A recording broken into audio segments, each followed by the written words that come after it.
여러분, 무슨 일에나 원리라는 것이 아주 중요한 것입니다.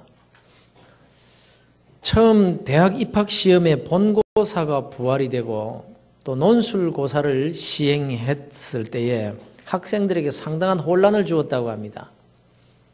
논술 시험이라는 이 자체가 생소했었고 어떤 식으로 문제가 나오면 또 어떻게 써야 될지 난감했기 때문입니다.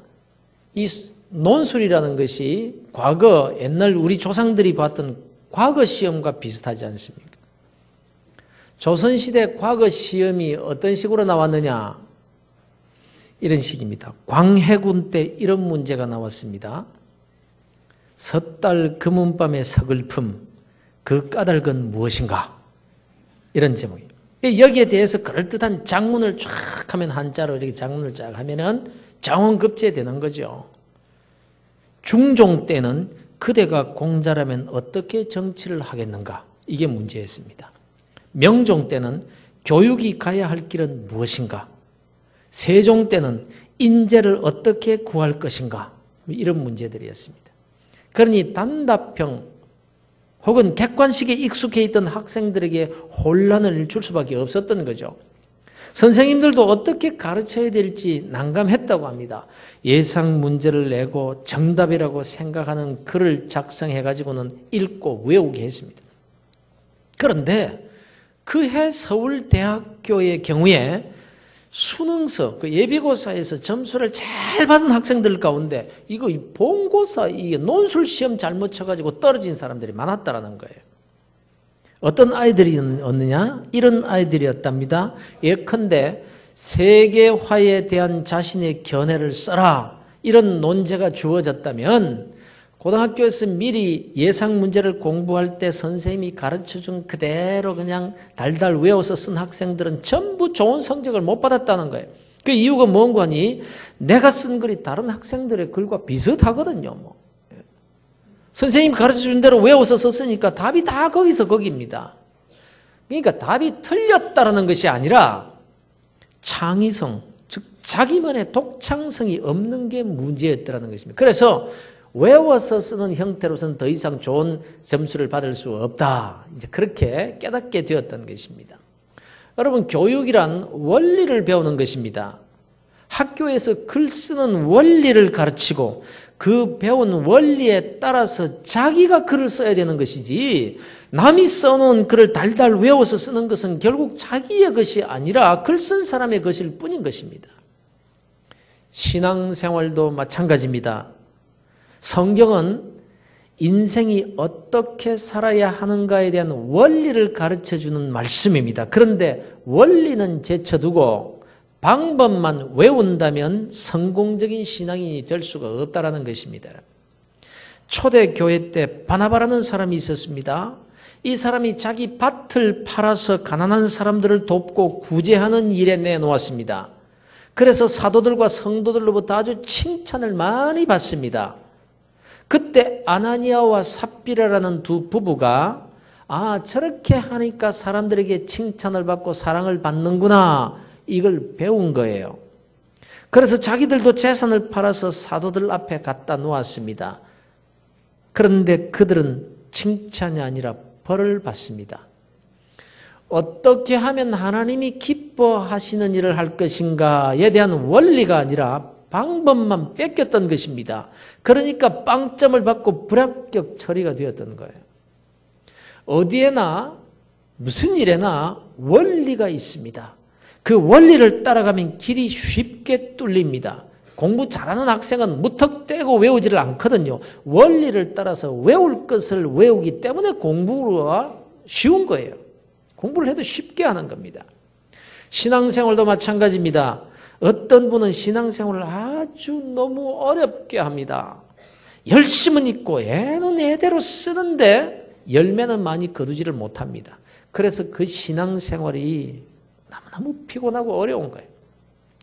자기만 피곤하게 하는 것이 아니라 남까지 피곤하게 만들어버립니다.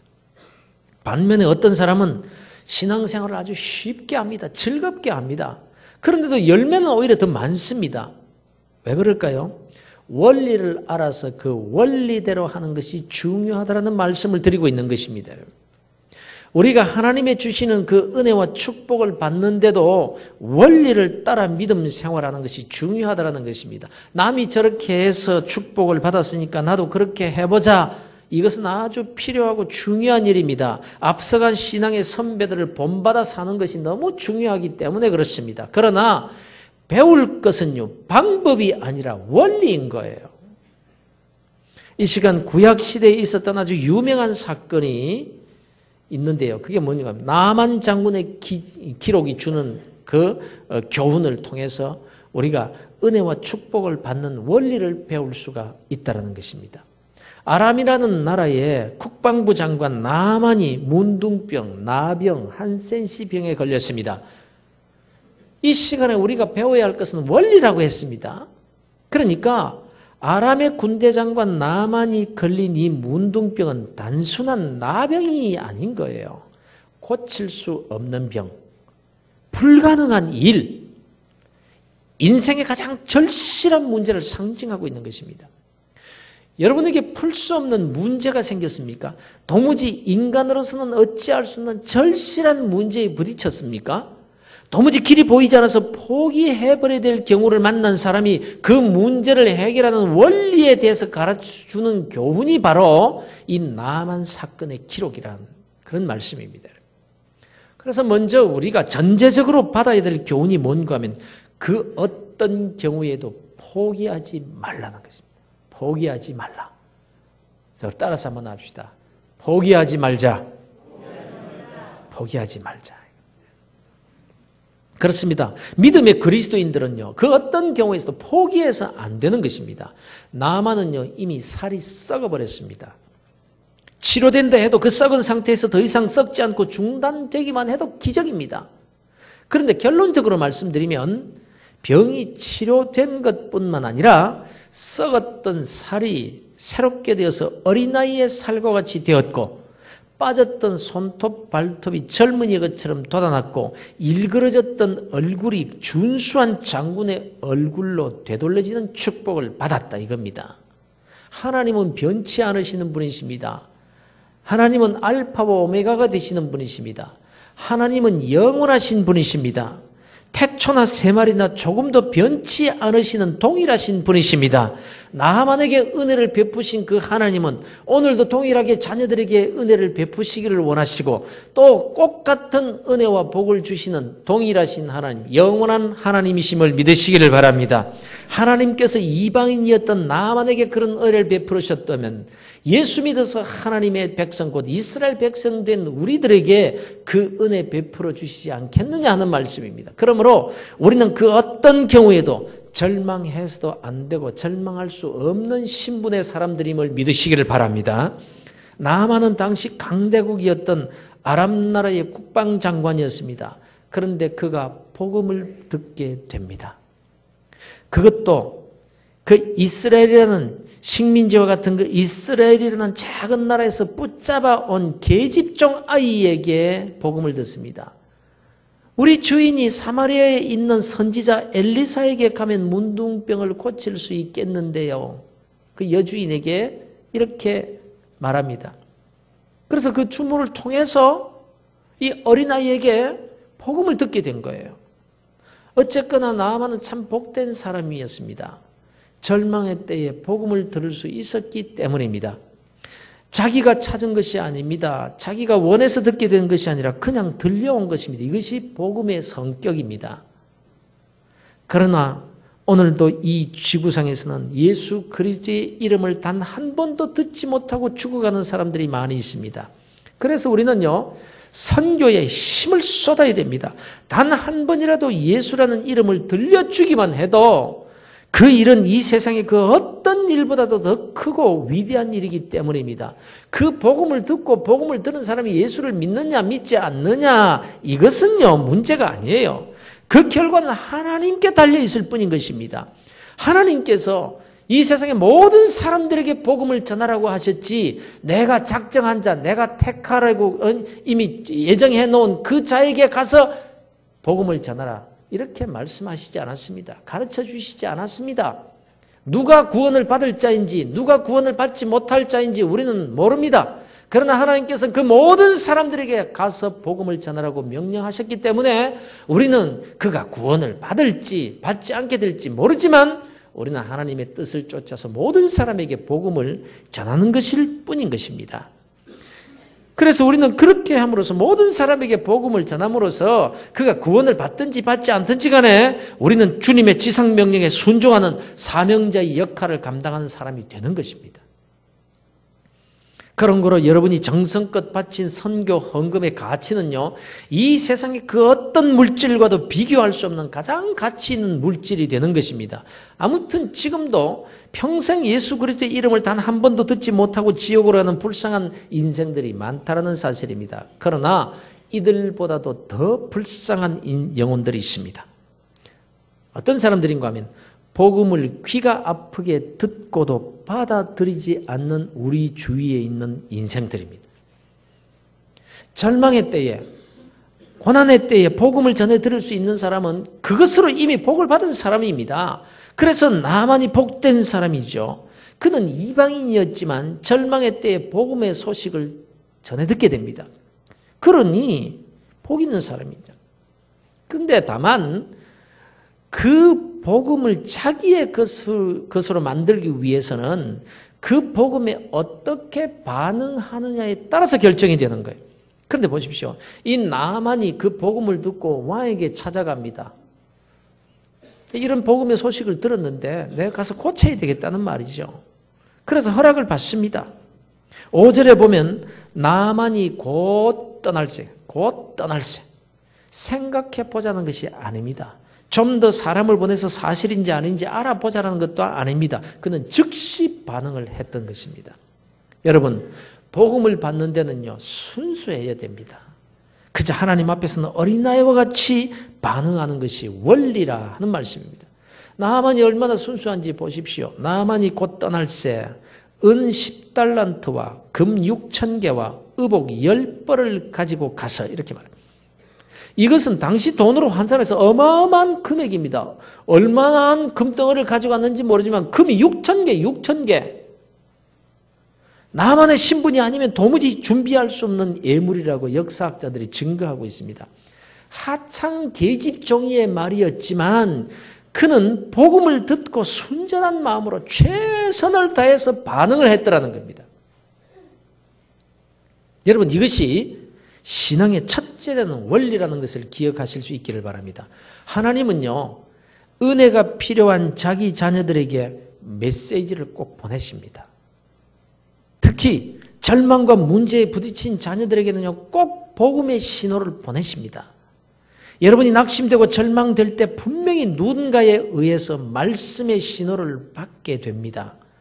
목사의 설교를 통해서나 이웃 성도들을 통해서나 목장을 통해서나 아니면 철없는 자식을 통해서라도 메시지를 받게 됩니다.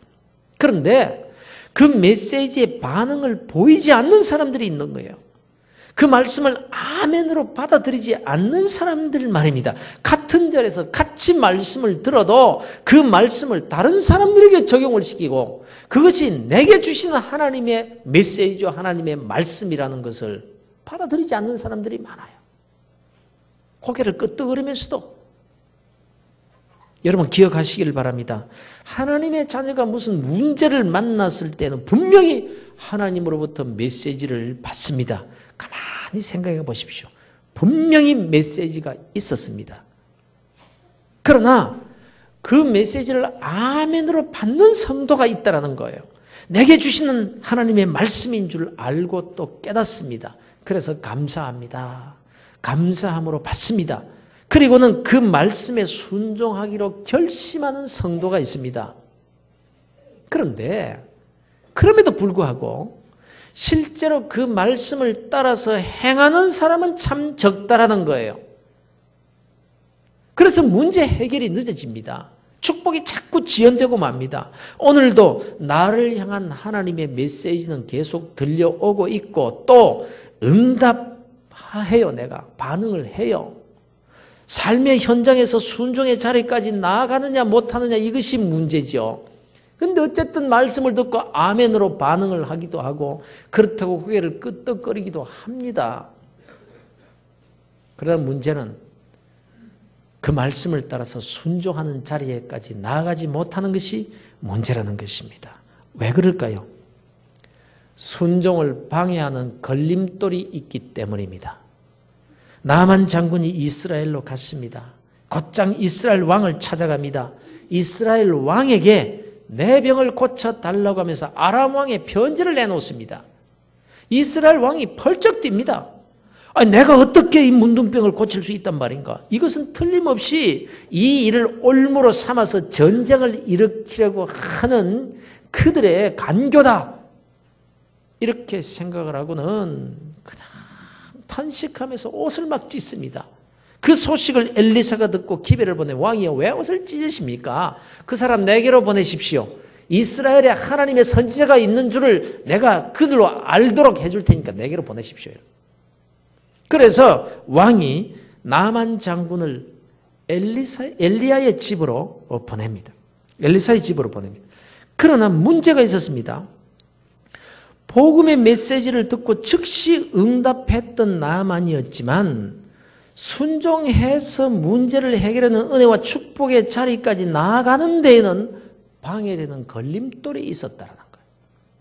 첫 번째 걸림돌이 뭐였는가 하면요, 자존심입니다. 자존심. 대아람국의 군대 장관이었는데 아무리 선지자라고 하지만 문간에 나와서 마중도 하지 않고 하찮은 종을 보내가지고는 선지자께서 말씀하시기를 너는 가서 요단강에 몸을 7번 씻으라 그러면 나으리라 이렇게 말씀하십디다. 이런 전달을 받게 됩니다. 그래서 나아만이 화가 치밀어 올라가지고 이것들이 나를 뭘로 알고 좋다 필요 없다 그러면서 돌아가 버리려고.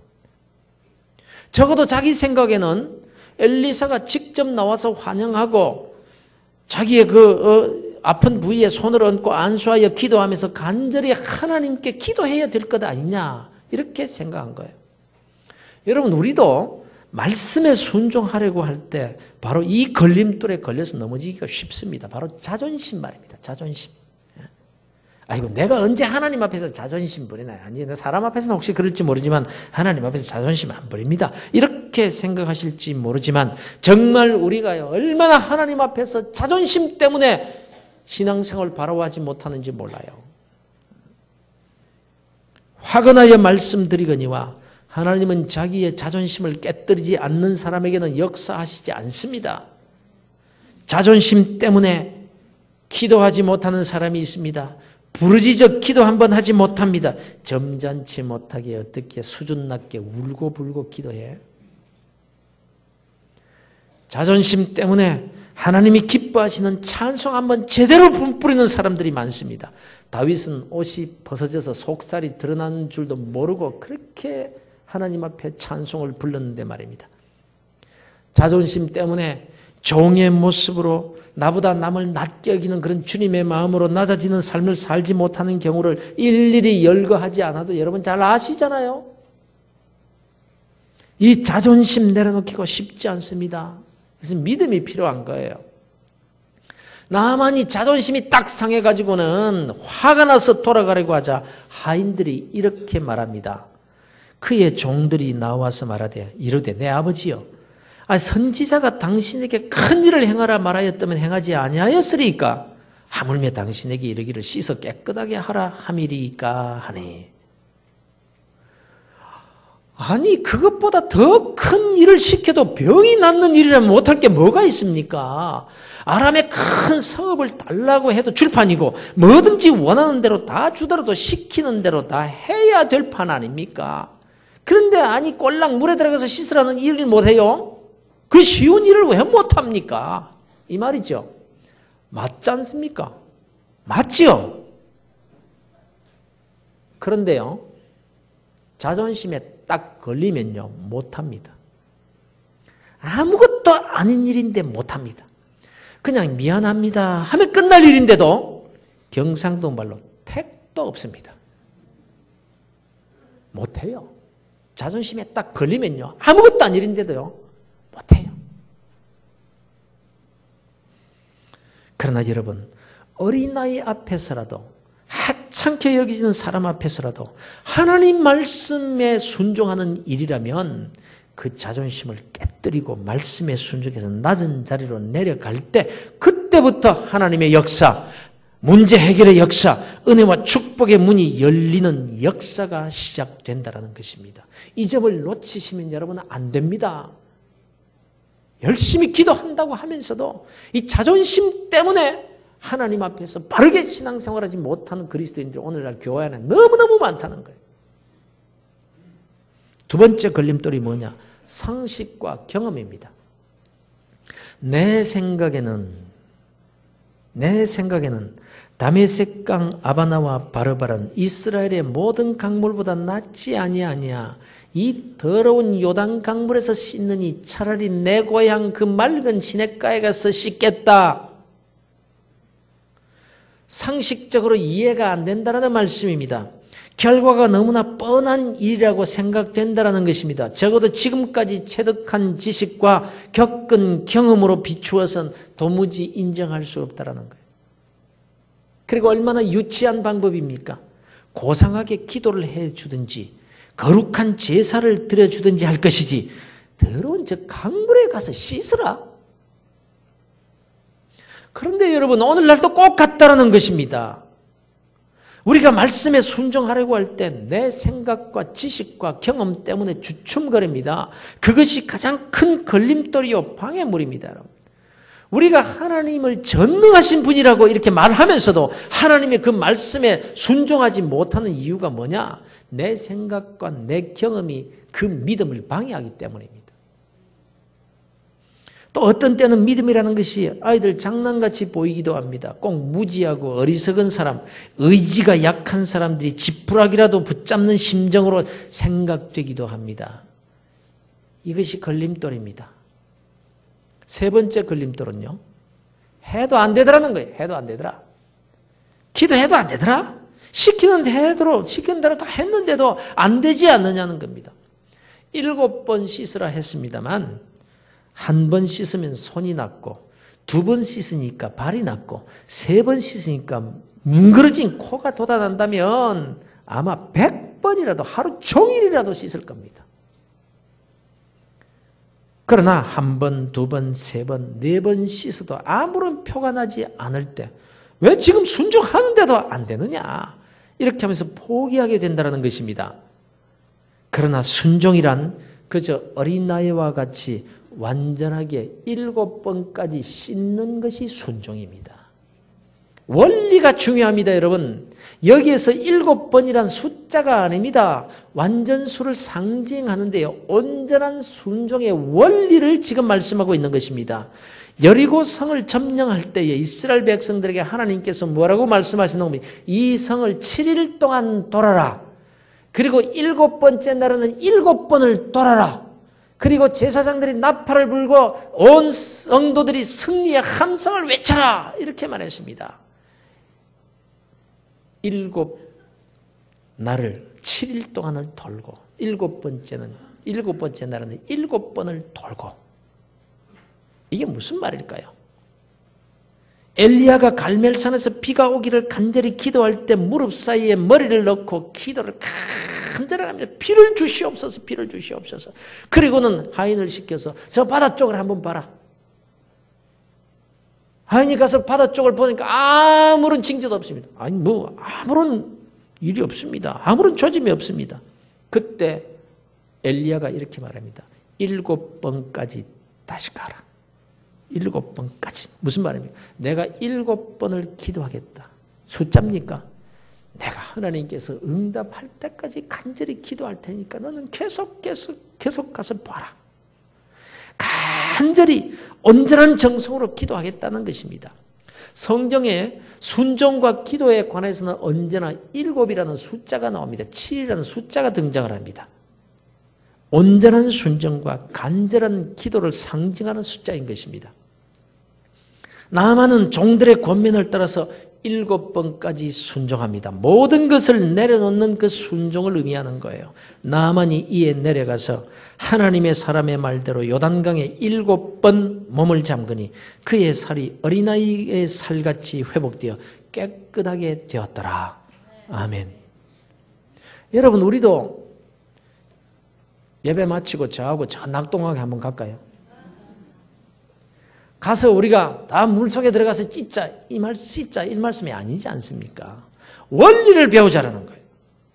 특히 위기를 만나고 고난을 당하고 어려움에 처했을 때 하나님의 메시지에 어떻게 반응하고 어떻게 순종할 것인가에 대한 원리를 지금 말씀하고 있는 거예요. 성도 여러분, 어떻게 하든지 여러분은 하나님의 메시지에 예민하게 반응하는 성도들이 되시기를 바랍니다. 그저 말씀이 떨어질 때마다 아멘, 내게 이 말씀 주시니 감사합니다 하면서 말씀 앞에서 순수한 그리스도인들이 되시기를 주의 이름으로 축원합니다. 또 어찌하든지 여러분, 내 자존심은 다 내려놓아야 돼요. 하나님이 기뻐하시는 일이라면 내가 다윗과 같이 옷이 벗어져서 사람들에게 흉을 잡힌다고 할지라도 나는 주님을 기쁘시게 해드리겠습니다라는 이 믿음을 가지시기를 바랍니다. 사람들이 흉을 보든 말든 뭐라고 하든 말든 하나님 앞에서의 태도가 중요한 거예요. 그걸 하나님께서 지켜보고 계신 거예요. 네가 사람 앞에서 네 체면, 네 자존심 세우고 하나님의 말씀에 순종하기를 더디하느냐, 그걸 보고 계신 거예요 지금. 그리고 내 생각, 내 지식, 내 경험이 말씀 순종하는 일에 방해가 된다면 우리 다 포기하십시다. 포기하십시다. 그게 사는 길이기 때문입니다. 그것이 축복의 성문을 여는 열쇠이기 때문입니다. 그리고 또 용기를 내셔서 말씀에 순종해 보다가 그렇게 열심히 믿는데도 잘 왜 안 되냐? 그렇게 기도를 열심히 하는데도 왜 응답이 없어? 비난을 받기도 하고 또 스스로 지쳐서 낙심이 될 때도 있지만 7번까지, 즉 온전한 순종, 끝까지 순종하는 믿음의 사람들이 다 되시기를 주 예수 그리스도 이름으로 축원합니다. 그러면 지금 여러분은 몇 번쯤 물속에 들어가셨습니까? 한 번입니까?